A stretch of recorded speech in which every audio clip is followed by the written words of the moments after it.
Yun ang aking pangako, no? Na dapat talaga we have to increase transparency and accountability in the way we do things. Naipakita na natin kaya nating ipaglaban ng demokrasya. Naipakita na natin kaya nating bawiin ang inagaw na demokrasya. Ngayon, napatunayan natin kaya nating paganahin ang demokrasya para sa kabubuti ng ating mga mamamayan. Naabot natin ang lahat ng ating tinatamasa ngayon nang gumagalang sa proseso at sa batas at sa karapatan ng bawat tao. One word, credible. So, yun ang aming holy grail for our 2016 elections. Pa natatapos ang investigasyon ng COMELEC sa nangyari umanong paggalaw na isang taga-Smartmatic sa transparency server noong gabi ng Smartmatic na may nabago sa script ng isang computer program na nasa isang Smartmatic, transparency in server. my opinion, has breached our protocol. And for that, they should be liable to the people of the Philippines. Tiwala ang Pangulo na hindi na makakabalik pa ang mga Marcos para pamunuan ang bansa. Taas noong kong masasabi, tinupod ko ang lahat ng panata ko. May 9, 2016. More than 44.9 million Filipinos trooped to the polling stations to cast their votes for the 16th presidential and vice presidential elections. The number represents about 81% of the total number of voters, surpassing the voter turnout in the 2010 presidential election. Meanwhile, overseas absentee voting increased by 300%. Davao City Mayor Rodrigo Duterte, in an overwhelming victory, won as the 16th President of the Philippines. Many viewed his win as a protest vote by Filipinos who are fed up with the outgoing Aquino administration's handling of national issues. President Duterte got a lot of protest votes. What is protest votes? There were a lot of people who were very unhappy with the past administration. I believe that really the votes in favor of the candidate incoming was more an expression of the anger towards the previous administration. And that's why it's practically a landslide, no? Practically a landslide.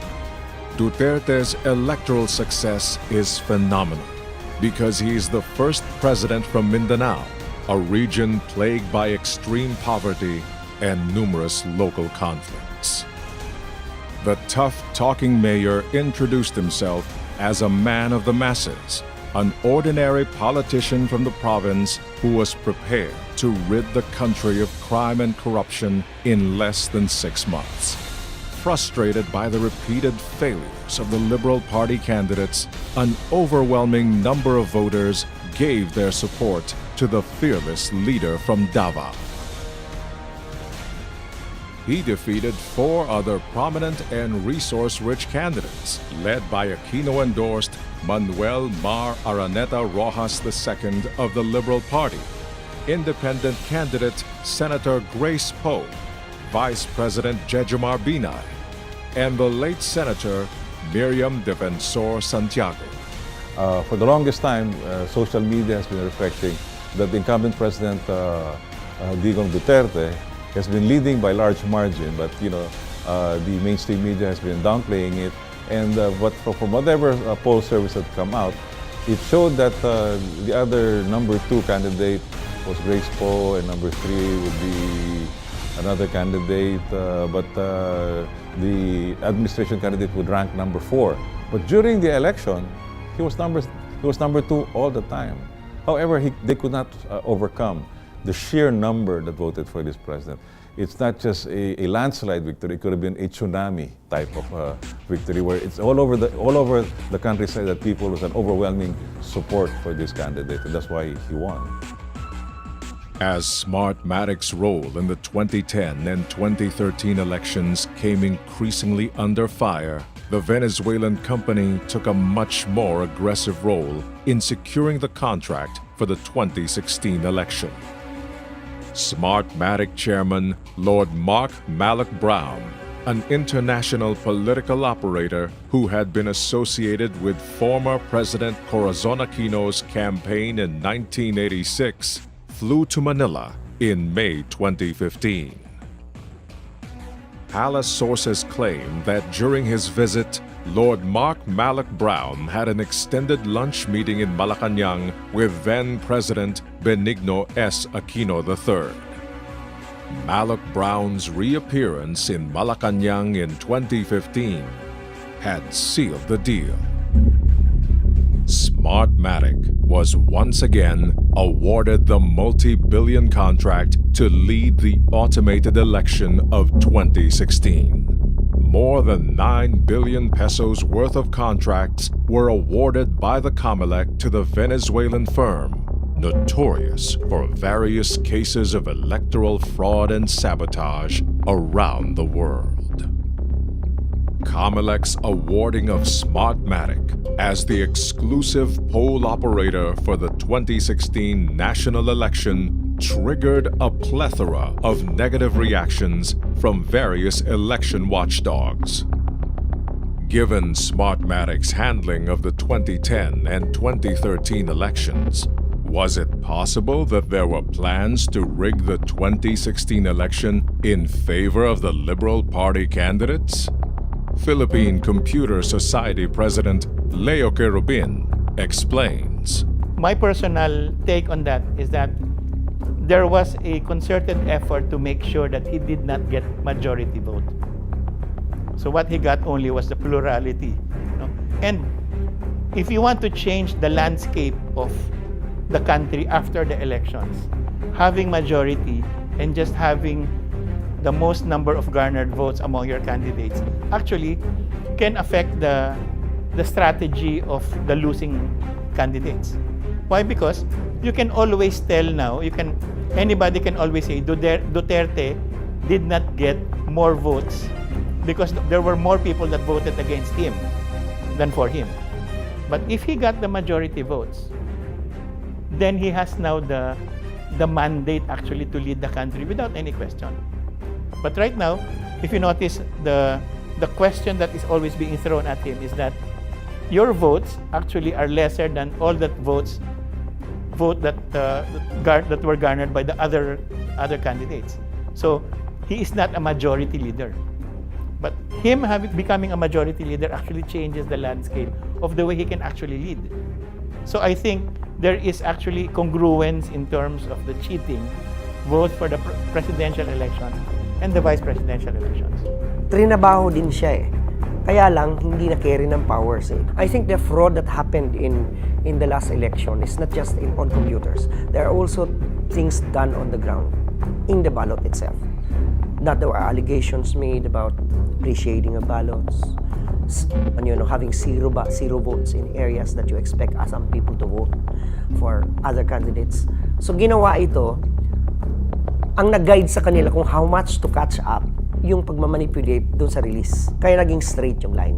Kasi hindi na random yung pagbato. Dahil meron na sumasala na fourth server. May 9, 2016 at 7:30 p.m. While the counting was in progress, a Venezuelan technician from Smartmatic inserted a new script or command in the computer program of the transparency server without authorization from COMELEC. When confronted, the Venezuelan admitted that the order to introduce a new script came from Marlon Garcia, project director of Smartmatic. Moments after the transparency breach was instigated by Marlon Garcia at 7:30 p.m. on May 9, 2016, a clogging in the system took place, and the more than 1 million lead of Vice Presidential frontrunner Bongbong Marcos over Liberal Party candidate Leni Robredo started to dwindle in a modus operandi never before seen in the history of Philippine elections.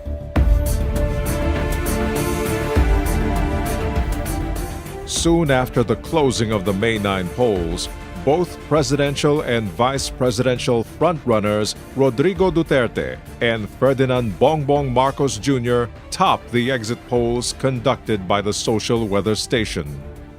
Duterte eclipsed the other candidates with 39.6%, while Marcos led by 34.9%. Other exit polls showed the exact same results.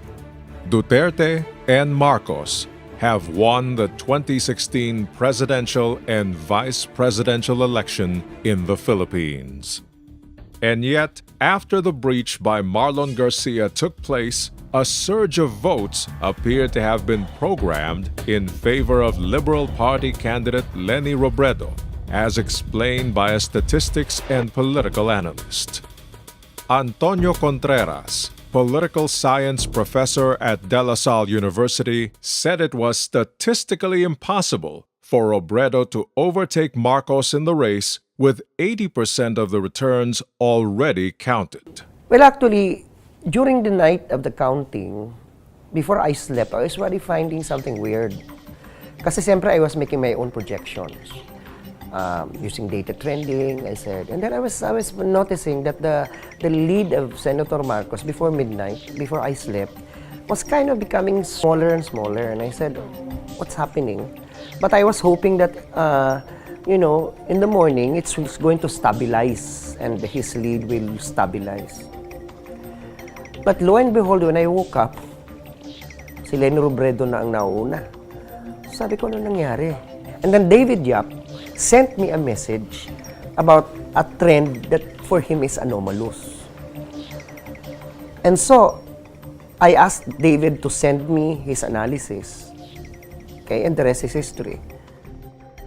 Marcos had been leading the count and had already won all exit polls on May 9, until his numbers were completely reversed in the early hours of May 10. I got into the automated election issue when I was observing the 2016 election results coming in. We saw a kink right after some point past midnight, and then a gradual shifting towards Leni Robredo of the lead. The only way that this could happen would be if the results were queued. And later on, we find out that there was indeed a secret undisclosed server, which of course explains why the votes proceeded in such a manner. So the question then becomes, why then was there an undisclosed server? Why then were the votes being queued? And why were the Filipino people told that we have this election system, and come election day, they got an entirely different election system?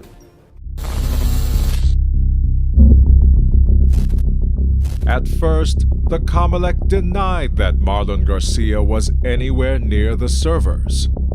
And then, the inevitable happened. A video taken inside the PPCRV was leaked online. The footage showed several Filipino system engineers confronting and questioning the Venezuelan technician who illegally inserted a new command or script to the program. As the online expose went viral, COMELEC chairman Andres Bautista had no choice but to hold a press conference. Bautista wanted desperately to come up with an alternative explanation to help Marlon Garcia and Smartmatic from being charged with electoral sabotage. In a press conference held on May 13, 2016, Marlon Garcia, aided by COMELEC chairman Andres Bautista, maintained that the tweaking of the transparency server script was just a minor cosmetic change, and that this alteration did not require the permission of the COMELEC. He further explained that the tweak altered the program's hash code, but not the poll results. Garcia later contradicted his first statement by claiming that the change could only be done after the COMELEC and Smartmatic officials input their individual passwords, implying consent from both agencies. Garcia's claim was later denied by COMELEC Commissioner Rowena Guanzon. Smartmatic, in my opinion, has breached our protocol. So, did the so-called cosmetic change made by Smartmatic project director Marlon Garcia trigger the sudden increase of votes for Liberal Party Vice Presidential candidate Leni Robredo in the wee hours of May 10, 2016? The observation is that the data shows there is a very nice line, a straight line, which for me, in my own honest analysis, should not happen if the votes are randomly thrown by servers all over the country. Kasi kung electronic siya, kung automated ang elections, di ang daming mga presinto, di ba nagbabato yan ng resulta. Hindi naman walang pattern naman yan, di ba? Hindi naman sinasabing kauna mo ang Region 1, Region 2, kung saan siya niya dating. Sabi ko, hindi pwedeng maging ganito. Kasi random yung pagbalik ng pagtatapon ng numbers eh. But for me, in my own reading, there is something wrong. Na parang hindi na random yung bato ng mga boto. David Yap, a statistician from the University of the Philippines, noticed that the linear progression of votes for Leni Robredo did not follow a random pattern. What we saw was a gradual vote increase, then an abrupt vote decrease. Now, if we go with the reasoning behind the concept of Baluarte, if the votes from the north dried up and the votes from Bicol came in, then what we should have observed was a sudden and abrupt change in the manner in which the votes progressed. The explanation for what we observed was, in fact, the queuing of the results. The manner in which the votes proceeded would appear that they were gated behind, apparently, an undisclosed server.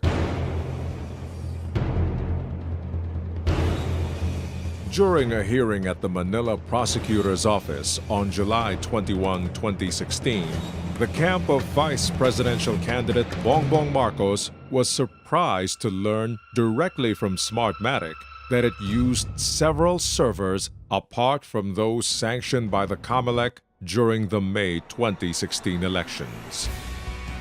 So the question is, there is such a queue server. There's a queue server. Called queue server is part of the transmission services. So there is. Yes. Yeah, if you want to call it, there is a system in the meet-me room. I believe that's what you're calling queue server. There is a system in the meet-me room. Marlon Garcia, head of the technical support team of Venezuela's Smartmatic, admitted on record that aside from the servers sanctioned by the COMELEC in the transmission of votes under the Automated Election System, or AES, there also existed several other servers in place. The truth would soon be revealed. A queue server had been kept under wraps by both the COMELEC and Smartmatic. Instead of the votes being transmitted directly to the Municipal Board of Canvassing server, the COMELEC server, and the Transparency server as required by law, the results were first coursed through a queue server, one that is not sanctioned by the law. The existence of a queue server was a clear violation of the Election Automation Law RA 9369 because it was never subjected to a source code review as mandated by Section 15. Garcia also admitted the existence of a secret room where other servers were located. So far, Smartmatic has finally admitted that there is such a server.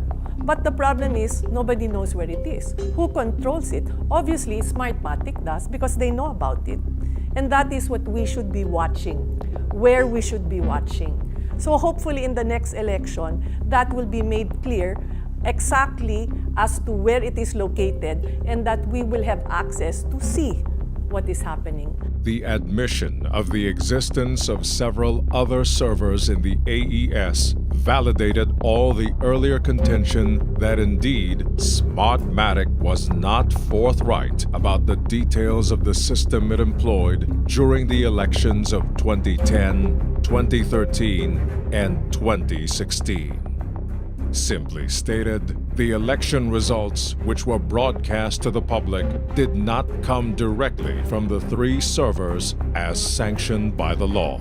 Instead, The results were first transmitted to a queue server where they were consolidated and processed, and it was this queue server that sent the final data to the COMELEC. This admission has put the integrity not just of the May 2016 polls, but all the other elections managed by Smartmatic under a cloud of doubt.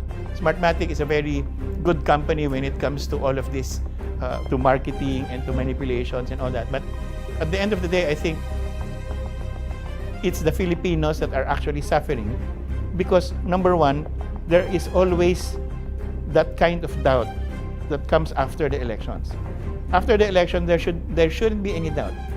In fact, I keep on saying that in the latest elections in 2016, if there is one person who should really be pissed off, and pardon my French, should really be pissed off with Smartmatic, it should be the Vice President.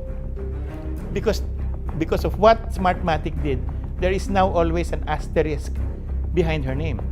No? Because there's now doubt whether she really won the elections or not.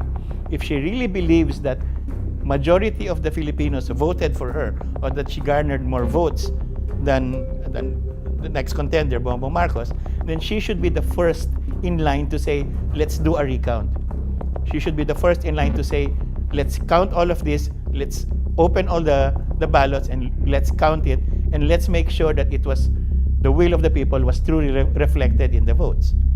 But with the kind of delay tactics that she's doing, then I'm a little bit worried about her intentions. It is horrible in a sense that an election must truly reflect the wills of the people. We tried automating it. Fine. The speed is there. Perhaps the efficiency. But we did not take care of the fact that it should be credible. A credible election is not just a function of speed. It's not just a function of efficiency. Because you can also make cheating and fraud fast and efficient. So ang nakita ko dito, parang mas nag-shift lang yung mga mandadaya eh. Nag-automate tayo, so pati yung pandadaya, ginawa ding automated at mabilis at efficient. Yun ang tingin ko doon. At yung eleksyon, hindi yun na safeguard. Dahil mismo din kagagawa ng COMELEC. For example, yung pinabayaan nila na pwedeng makialam kahit sino. Diba? Diba yun ang justification nila? Meron naman daw authority na yung taga Smartmatic. So you compromise the whole system. And then bakit may fourth server? Wala naman yan, di ba? Dapat. Hindi pa yan ipapaliwanag hanggang sa ngayon. Tsaka yung mga sinistrip nila yung mga laman ng mga computers, di ba? Na dapat di ba pangalagaan mo pa nga yung security niyan dahil mayroong protesta. Yung mga nagibang ang bobo ngayon ng warehouse nila sa Santa Rosa, makes you ask, ano nangyayari? So, lumalabas na credible pa ba yung resulta? As COMELEC made it appear, the counting and canvassing of the election results would basically be an automated process, free from human intervention and presumably safe from manipulation.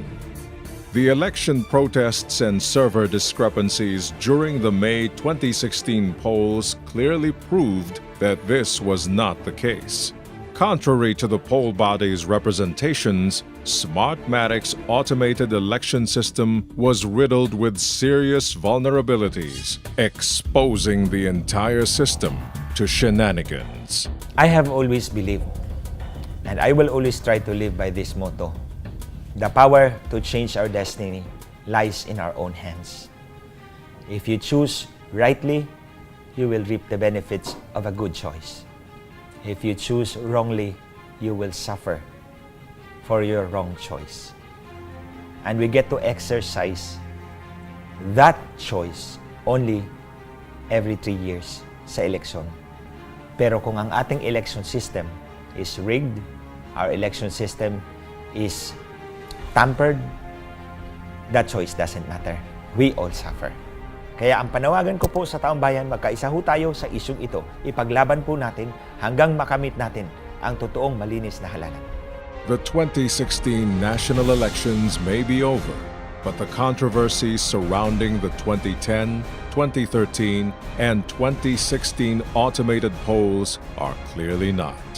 If these serious allegations are not explained and resolved by the COMELEC, now headed by Chairman Andres Bautista, before the 2019 midterm elections, various experts and election watchdogs believe that the Smartmatic automated election system should be permanently junked and replaced with a foolproof, transparent, and easily verifiable technology from other legitimate automated election system providers. So, moving forward, I think there should be a thorough review of the contract between Smartmatic and COMELEC by a third party. Maybe this could be done by the Philippine Association of Lawyers or the Integrated Bar of the Philippines. No? So they can review the contract and then what are the violations? And then let the contracting parties pay if ever there's any deficiency.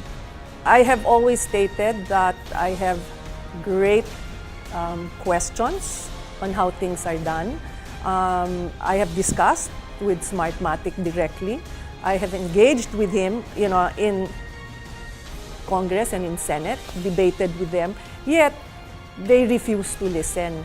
They refuse to actually improve the processes. They refuse to put in more security.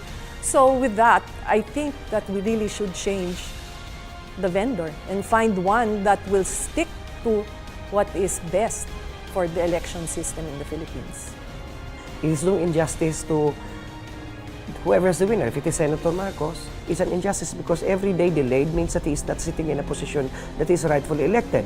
It's also doing injustice to Vice President Robredo because any day delayed, lagi pa rin patuloy na yung kanyang legitimacy na question.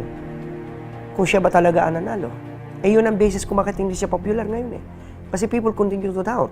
So that's why I could not understand why Mrs. Robredo is opposing the recount. So ganun lang. And it is doing injustice to all of us, all of the Filipinos. Because our votes were not counted properly. It's not fair. I'll be very candid and frank with you. Whenever you mention Smartmatic to me, sorry, I cannot believe it as a machine that is credible and dependable. But if they can be used for good things, they can be also used for evil purposes. Parang bang two-bladed knives. And my experience was bad in the sense that it was used to perpetuate something wrong, to confirm something evil, to sell something false. Medyo nakakasira ng kalooban at saka nakakagalit. Call me narrow-minded, call me deaf, dumb, and blind. I'm sorry, but Smartmatic is not acceptable.